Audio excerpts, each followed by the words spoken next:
ఈరోజు స్టాక్ న్యూస్లో BEL armoured vehicles Nigam limited AVNL నుండి భారత సైన్యంలోని ట్యాంకుల కోసం ఫైర్ కంట్రోల్ సిస్టమ్ కోసం 3,172 crores విలువైన ఆర్డర్లను పొందింది.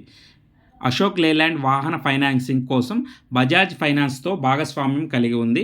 అదేవిధంగా జేఎస్డబ్ల్యూ ఇన్ఫ్రా కంపెనీ అనుబంధ సంస్థ జేఎస్డబ్ల్యూ పోర్ట్ లాజిస్టిక్స్ దాదాపు 1,000 కోట్ల నౌకార్ కార్ప్ లాజిస్టిక్స్ మరియు కార్గో సేవల సంస్థలో 70.37% వాటాను కొనుగోలు చేస్తుంది.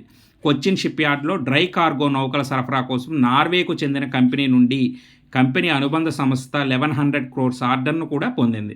నెక్స్ట్ ఎన్హెచ్పిసి వచ్చి సుమారు 846.66 కోట్ల విలువైన 200 మెగావాట్ల సోలార్ పవర్ ప్రాజెక్టుల కోసం గుజరాత్ ఉర్జా వికాస్ నిగమ్ లిమిటెడ్తో ఒప్పందం కుదుర్చుకుంది. అలంబికా ఫార్మా దాని ఇన్ఫ్లమేషన్ ట్రీట్మెంట్ ట్యాబ్లెట్లకు యుఎస్ఏ FDA ఆమోదం లభించింది.